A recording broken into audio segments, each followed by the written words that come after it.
Hey guys, and welcome back to my Ableton journal.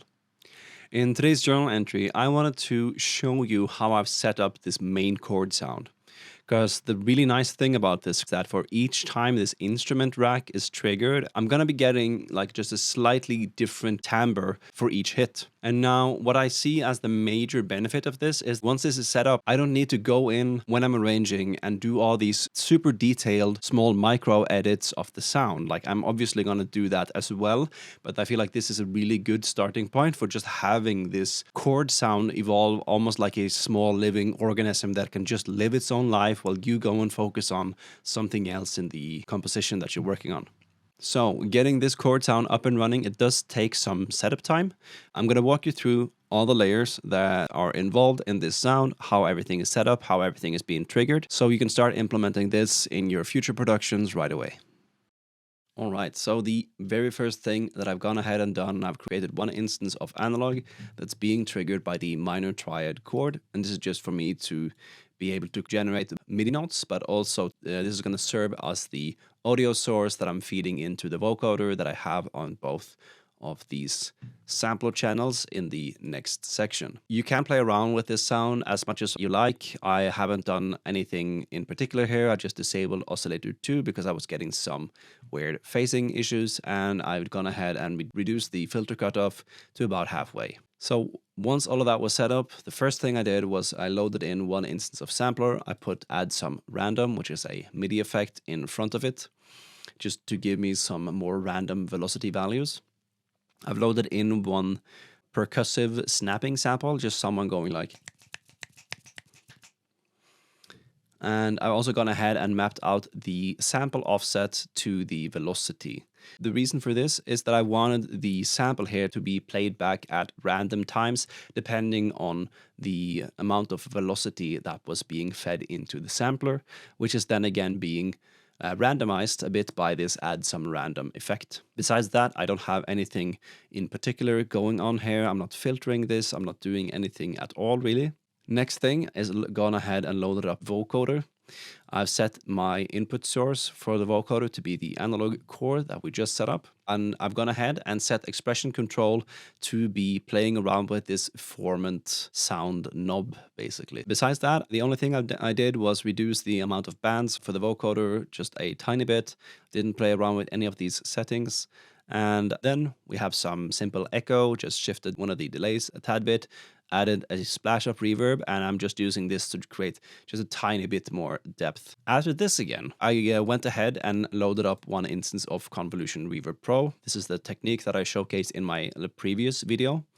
And here again, I just went ahead and found a tom loop that I liked, played around with the settings until I found something that was fitting of the vibe that I was going for. I've boosted the high frequencies of the outgoing signal of this reverb/delay.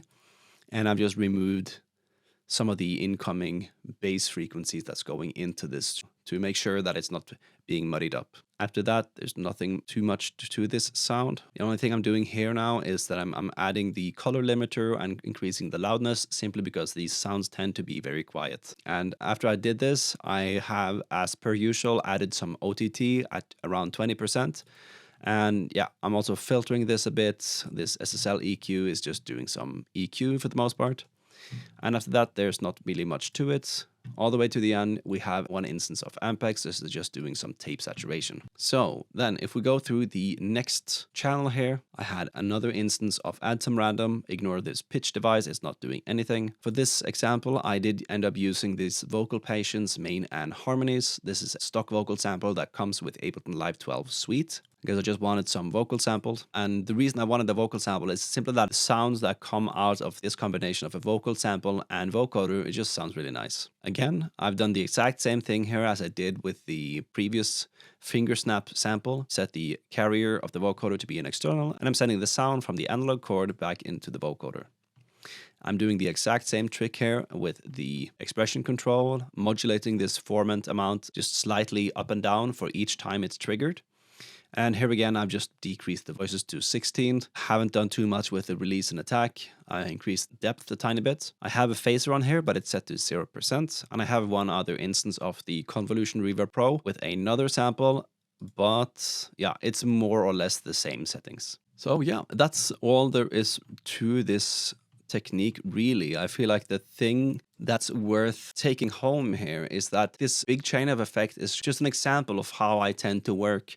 I will find one technique, I'll do that for one track, and for the next track, I'm like, hey, wait, what if I combine that vocoder thing that I talked about with this new technique where I get to play back the sample at various places depending on the velocity that's being fed into it. And the main point of this video was that I wanted to show you like how varying results you can get with combining techniques that you sort of like already know. I feel like so much of the advice you'll find online is twist this knob, do this, add this to get a certain effect, and it's easy to forget that you probably already know at least 3 or 4 or 5 or more different techniques to achieve different sounds. So I would just highly encourage you to experiment and just see what you can get out of it.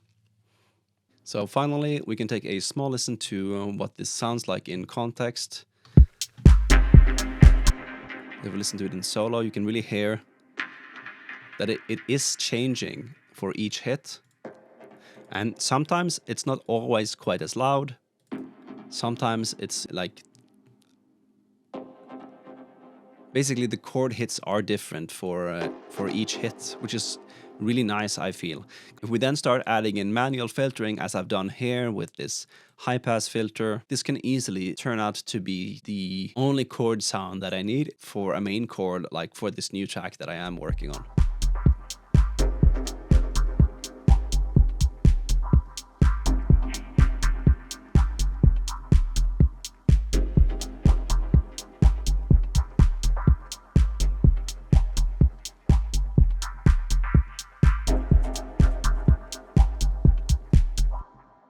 Alright, so that's all that I wanted to share for this week's video. If you have any questions, let me know.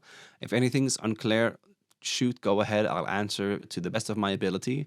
I am also gonna link all of the different videos where I do explain these techniques a bit more in detail for those of you who want to explore this further. If you found this video useful, I would highly appreciate it if you could give me a thumbs up on this video. And as always, I am offering one-on-one Ableton Live music production coaching for anyone who wants to try and level up their music production or mindset skills. If you're interested in learning more about what I have to offer and more about me, you can check out the link at the very bottom of this video. Thank you so much for watching, and I'll see you next week.